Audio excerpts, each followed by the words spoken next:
மருத்துவங்களா மருத்துவர்களா விலங்குகளை பார்ப்பதால் கிடைக்கும் வியக்க வைக்கும் நன்மைகள் வாங்க பார்க்கலாம். செல்ல பிராணிகள் மட்டுமல்ல, காட்டு விலங்குகளையும் கவனமாக பார்ப்பது, அதாவது கார்டிசோல் அளவை குறைத்து மனநிலையை மற்றும் அறிவாற்றல் நெகிழ்வை உயர்த்துகிறது. குதிரை சவாரி, நாய்களை தடவுதல் போன்ற அனுபவங்கள் தசை உறுதி, சமநிலை, நம்பிக்கை ஆகியவற்றை வளர்த்து கொடுத்து தனிமையை குறைத்து இயற்கை மற்றும் பல்லுயிர் உலகத்துடன் நெருக்கமான பிணைப்பை உருவாக்குகிறது. ஆய்வுகள் என்ன கூறுகிறது தெரியுமா? சில பிராணிகளாக இருந்தாலும் சரி, அதாவது காட்டு விலங்குகளாக இருந்தாலும் சரி, விலங்குகளை நேரடியாக பார்ப்பதால் சில நிரூபிக்கப்பட்ட உளவியல், உணர்ச்சி மற்றும் உடல் ரீதியான நன்மைகளை அவை வழங்குகிறது. இது மன அழுத்தம் குறைக்கிறது. அது மட்டும் இல்லாமல் பார்த்தீங்கன்னா, அனுதாபத்தை அதிகரிக்கிறது, மற்றது கவனத்தை மேம்படுத்துகிறது என்று ஆய்வுகள் காட்டுகின்றன. அதே சமயம் இது போன்ற அனுபவங்களை ஒருபோதும் அனுபவிக்காதவர்கள் இந்த விளைவுகளை இழக்கிறார்கள்னே சொல்லலாம்.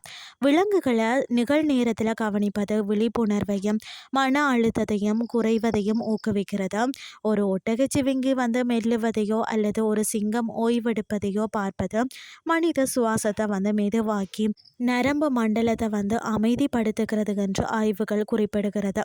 இந்த பழக்கம் பார்த்தீங்கன்னா, கார்டிசோல் மன அழுத்த ஹார்மோன் அளவை குறைத்து உணர்ச்சி ரீதியான மீள்திறனை மேம்படுத்துகிறது.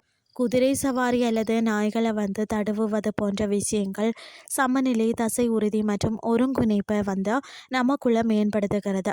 அவை அதிர்ச்சியில் இருந்து மீண்டவர்களுக்கு நம்பிக்கையையும் அமைதியையும் மீட்டு தர உதவுகிறது.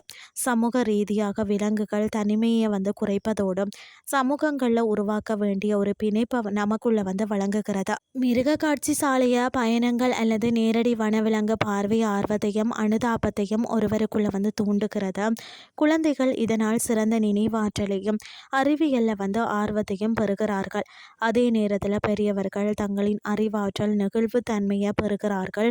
யானைகள் அல்லது கொரில்லாக்களை பார்ப்பதால் ஏற்படும் பிரமிப்பு பிறர் நல நடத்தை மற்றது மேம்பட்ட மனநிலையை பெறுவதாக கண்டறியப்பட்டுள்ளது.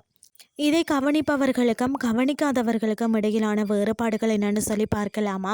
கவனிப்பவர்கள் குறைந்த பதட்டம், தேவையான அனுதாபம், சிறந்த கவனம் மற்றது பெரும்பாலும் அதிக படிப்பாற்றலை காட்டுகிறார்கள். அவர்கள் மேம்பட்ட சமூக திறன்கள், உணர்ச்சி ரீதியான மீள்திறன் பார்த்தவர்களை பற்றி குறிப்பிட்டுள்ளனர். அது மட்டும் இல்லாமல் இதை கவனிக்காதவர்கள் இந்த அமைதிப்படுத்தும் விளைவுகளை தவற விடுறாங்கன்னு தான் சொல்லணும். அதிக மன அழுத்தம் ஏற்படக்கூடும். பெரும்பாலும் இயற்கை சார்ந்த அல்லது பல்லுயிர் பெருக்கத்துடனான இணைப்பு தொடர்பான உணர்வு அவர்களிடம் காணப்படுவதில்லை. உத்வேகம் அளிக்கும் நன்கு அறியப்பட்ட விலங்குகளை பொறுத்த வரைக்கும் நாய்கள் மற்றும் பூனைகள், இவைகளால் தோழமை, விசுவாசம் மற்றும் உணர்ச்சி ரீதியான குணப்படுத்தல் கிடைக்குமா? குதிரைகளை பொறுத்த வரைக்கும் சிகிச்சை முறை, சவாரி போன்றது உடல் மன ஆரோக்கியத்தை மேம்படுத்துகிறதுனே சொல்லலாம். மற்றது யானைகள் மற்றும் கொரில்லாக்கள் பிரமிப்பு, அனுதாபம் மற்றும் பாதுகாப்பு விழிப்புணர்வை தூண்டுகிறதா. பாண்டாக்கள் மற்றது நீர் யானைகள் விளையாட்டுத்தனமான நடத்தையின் மூலம் மகிழ்ச்சியையும் விழிப்புணர்வையும் தூண்டுகிறது.